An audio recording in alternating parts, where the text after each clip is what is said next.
Martial Peak 3245. Setelah lolos dari krisis ini, Yuzuo tidak berhenti bahkan untuk sesaat. Dengan jentikan pergelangan tangannya, cambuk lembut di tangannya melesat seperti ular ke arah punggung pria berjubah hitam itu. Pedang pria berpakaian hitam itu menebas di udara, dan setelah kehilangan targetnya, pria berpakaian hitam itu tiba-tiba berbalik dan menebas tanpa melihat ke belakang. Bang! Ledakan keras terdengar dan tubuh pria berpakaian hitam itu bergoyang sejenak sebelum dia pulih. Di sisi lain, tubuh Yuzuo dikirim terbang oleh serangan balasan yang kuat dan dia meludahkan seteguk darah saat dia terhuyung ke tanah. Yang Kai tidak berpikir bahwa itu sangat disayangkan.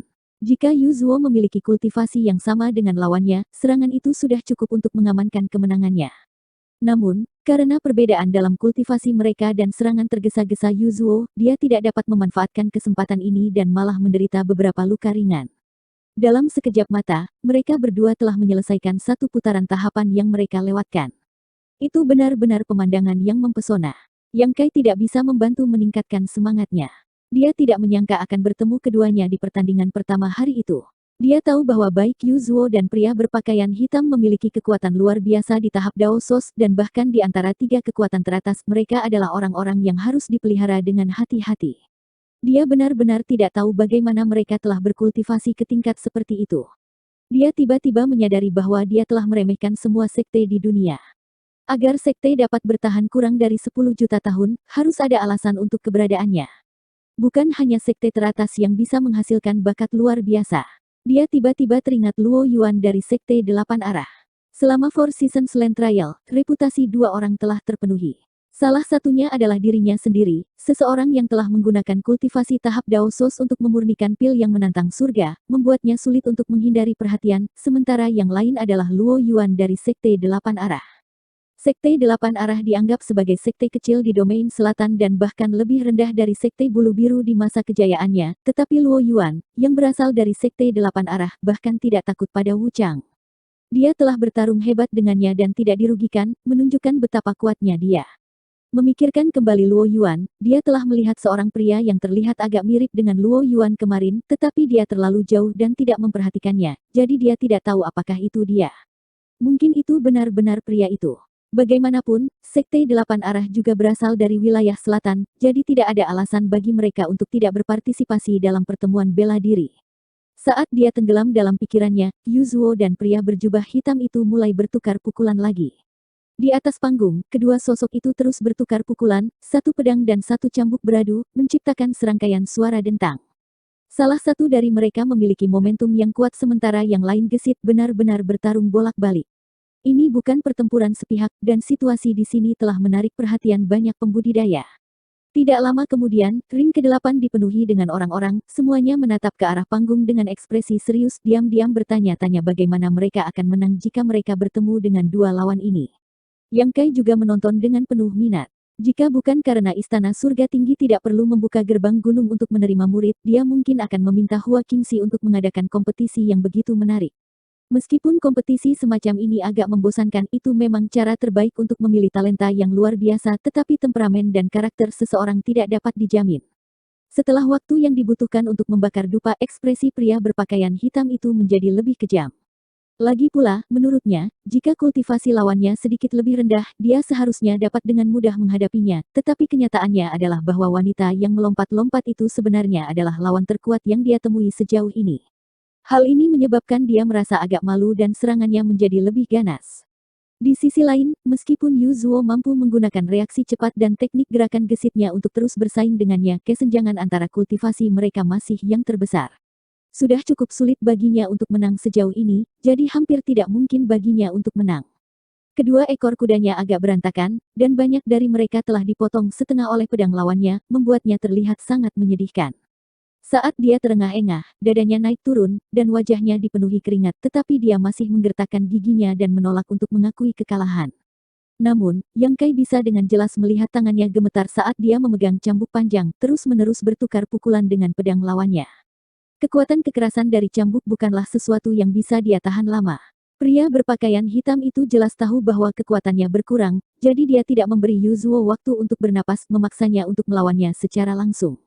Akhirnya, ketika bilah besar dan cambuk lembut bersentuhan, suara retakan ringan terdengar saat cambuk lembut dipotong menjadi dua dan dikirim terbang. Melihat ini, pria berpakaian hitam itu sangat gembira.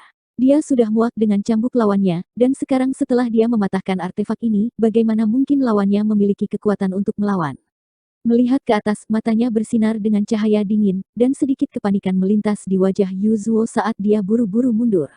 Tapi bagaimana dia bisa mundur? Mati. Pria berbaju hitam itu berteriak saat dia mengayunkan pedangnya, ekspresi kemenangan muncul di wajahnya. Menang itu tidak mudah.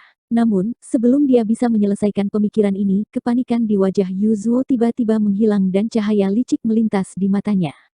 Dengan satu tangan, dia membentuk serangkaian segel tangan dan suara sesuatu yang menembus udara terdengar di belakangnya. Tidak baik, ekspresi pria berpakaian hitam itu berubah. Meskipun dia tidak tahu trik apa yang dimainkan Yuzuo, jelas dia tidak sengaja jatuh ke dalam jebakan. Sudah terlambat baginya untuk menarik tangannya sekarang, dan cahaya kejam melintas di matanya saat dia menebas dengan kecepatan yang bahkan lebih cepat. Yuzuo buru-buru menggunakan sisa cambuknya untuk memblokir, tetapi serangan kekuatan penuh pihak lain terlalu kuat untuk diblokir. Pedang besar itu menebas dari bahunya sampai ke perutnya dan hampir membelahnya menjadi dua.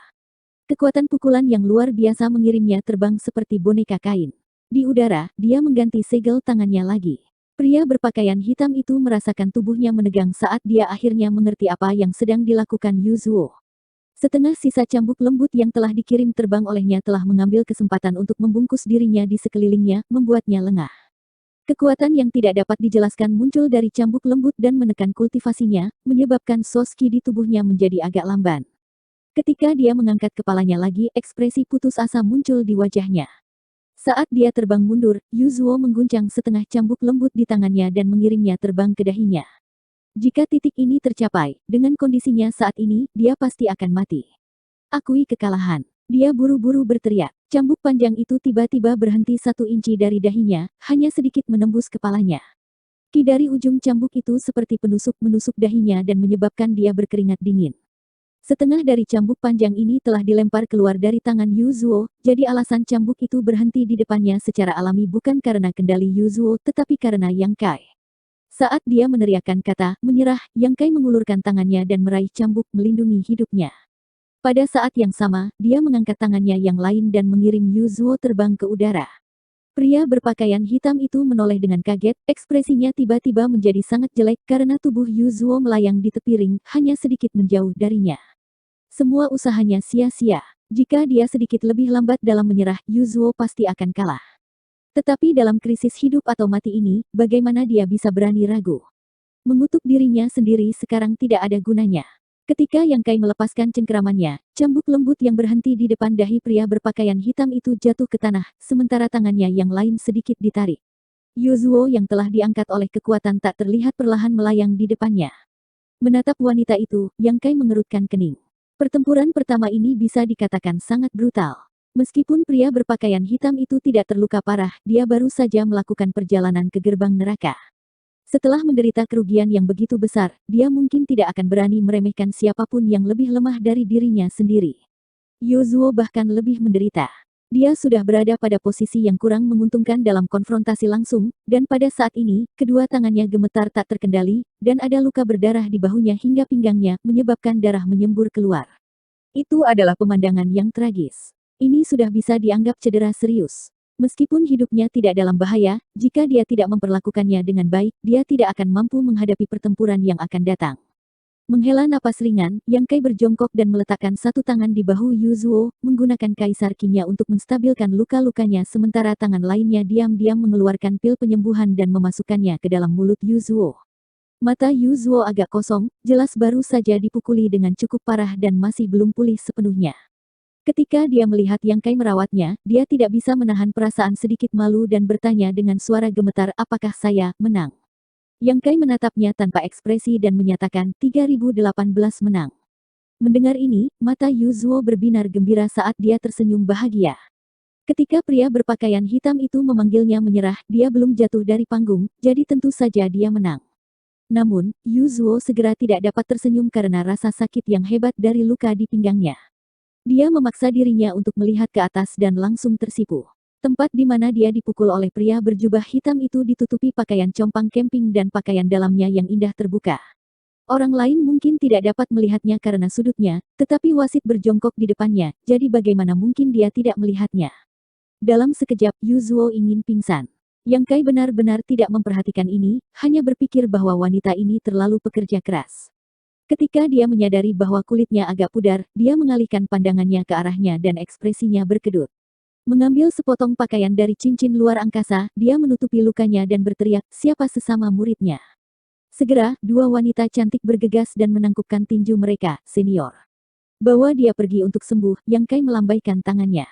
Kedua wanita itu berterima kasih padanya sebelum membantunya turun. Di bawah panggung ada keheningan total. Ketika Yu Zuo berjalan, semua orang tidak bisa menahan diri untuk berbaris membentuk jalan, wajah mereka dipenuhi dengan rasa hormat. Di atas panggung, pria berjubah hitam yang telah dikalahkan berdiri di sana sejenak sebelum menggelengkan kepalanya dengan sedih. Dia menangkupkan tangannya ke arah Yang Kai dan terbang ke bawah juga. Meskipun dia telah kalah dalam pertempuran pertama, itu bukan kekalahan total baginya. Masih ada kesempatan baginya untuk kembali lagi nanti, jadi dia tidak terlalu khawatir. Yang Kai berdiri di atas panggung dan bertindak seperti seorang hakim, ekspresinya teliti saat dia memegang slip batu giok dan berteriak, nomor 6051 versus nomor 8036.